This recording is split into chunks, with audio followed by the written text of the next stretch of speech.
ширкати Муҳиддин Кабирӣ дар чанд нишасти муҳим дар Фаронса. коршиноси тоҷик гуфт, раис ҷумҳури Ӯзбекистон ба инҳисори қудрат идома медиҳад. Эмомалӣ Раҳмон аз сангинии таъмини ҷомеа бо озуқа нигаронӣ менамояд, аммо гаронтарин ҳавопайморо мехарад. ҷосусии ҳаштпои кӯчӣ аз мақомоти Тоҷикистон.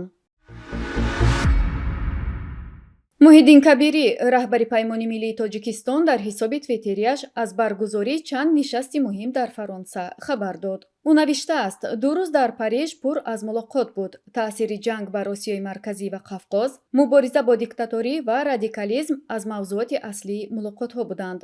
дар посух ба суоли Паём дар бораи ҷузъиёти ин мулоқоти нишастҳо, Муҳиддин Кабирӣ гуфт, сафари намояндагони кишварҳои Осиёи Марказӣ ва Қавқоз ба Париж аз ҷониби Иттиҳодияи Марокизи таҳқиқотии Фаронса, ки таҳқиқот анҷом медиҳад, ҳуҷҷатҳои таҳлилиро барои ҳукумати Фаронса ва дигар мақомоти давлатӣ омода месозад, ташкил шуда буд.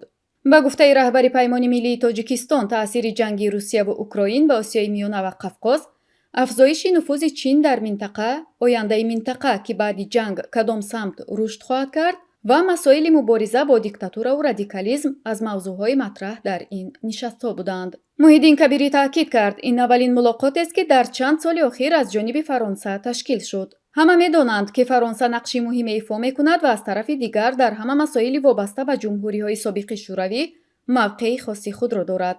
ӯ афзуд: фикр мекунам, ин танҳо оғоз аст, зеро дар Фаронса алоқамандӣ вуҷуд дорад ва чунин алоқаро мо ҳам дар минтақа дорем, бахусус байни ҳизбу гурӯҳҳои мухолиф, бахши ғайридавлатӣ ва ғайра.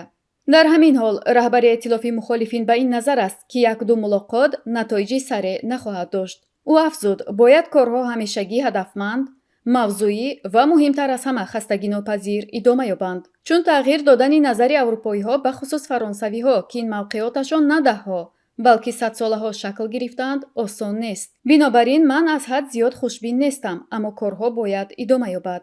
он на танҳо барои аврупоиён, балки барои мо низ хеле муҳим аст. бинобар ин мо мусаммам ба идомаи ин мулоқотҳо на танҳо дар Париж, балки пойтахтҳои дигари Аврупо низ ҳастем.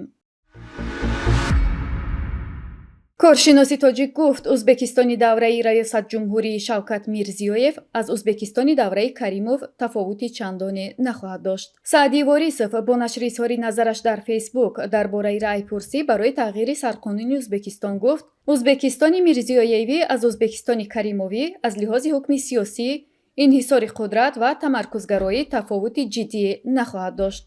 ба назари ин коршиноси тоҷик, Мирзиёев мероси сиёсии Каримовро дар масъалаи аслии тамаркузгароӣ ва идома додан бо кадрҳои пешин ҳифз хоҳад кард.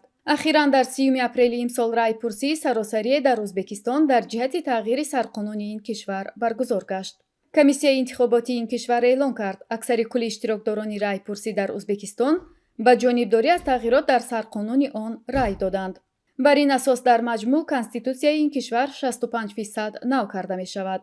дар миёни ин ислоҳот банди тамдиди муҳлати ваколати президенти Ӯзбекистон аз 5 то 7 сол, кам кардани шумори сенаторҳо аз 100 ба 65 нафар, манъи ҳукми эъдом, манъи истирдоди шаҳрвандон ба кишварҳои хориҷӣ аз нуқоти муҳим ба шумор мераванд.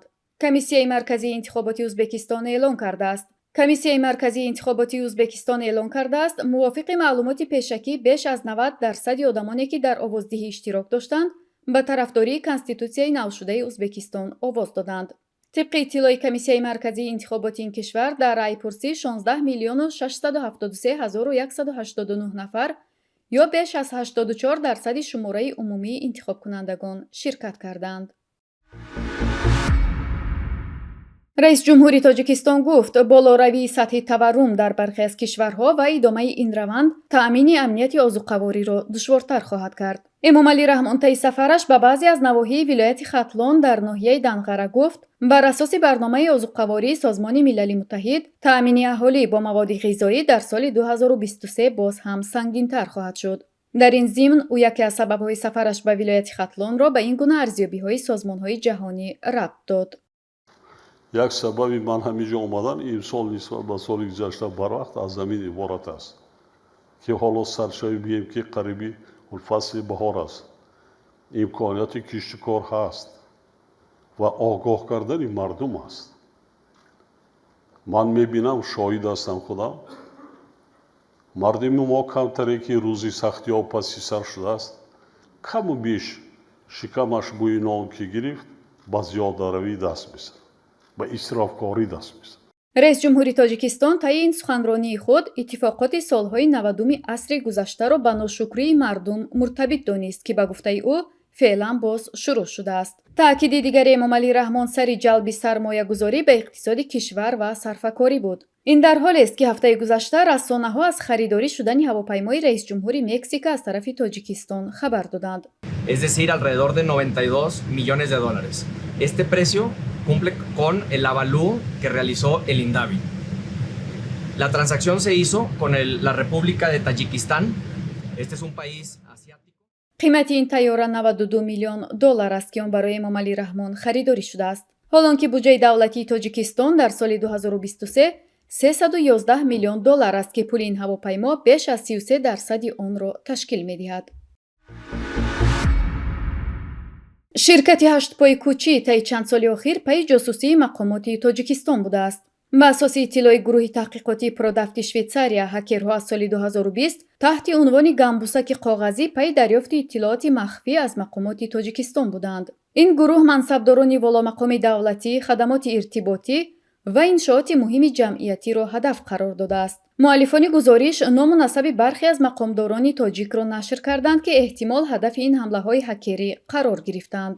гуфта мешавад, иттилоот аз компютер ва дигар дастгоҳу таҷҳизоти Худоёр Худоёрзода, вазири пешини нақлиёт, Амирхон Қурбонзода, муовини собиқи раиси вилояти Хатлон ва феълан муовини раиси шаҳри Душанбе, Саиднақш Раҳмонзода, генерал-майёри милитсия, муовини вазири корҳои дохилӣ, Абдулазиз Шарифӣ, мудири шуъбаи Иттиҳоди давлатҳои муштаракулманофеъ дар дастгоҳи иҷроияи президент, Боби Шохолзода, собиқ сардори раёсати кишоварзӣ ва ҳифзи муҳити зист дар дастгоҳи иҷроияи президент ва феълан раиси ноҳияи Файзобод дуздида шуданд.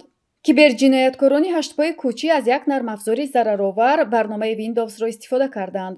он зери ниқоби як шакли алтернативии мессенҷери Telegram амал карда, абзори Delphi аст, ки ба ҳамлагар имкон медиҳад то ба ҷосусӣ аз афрод ва ба маълумоти махфию низомии серверҳо дастрасӣ дошта бошад. мақомоти Тоҷикистон ҳоло ин гузоришро расман шарҳ надоданд.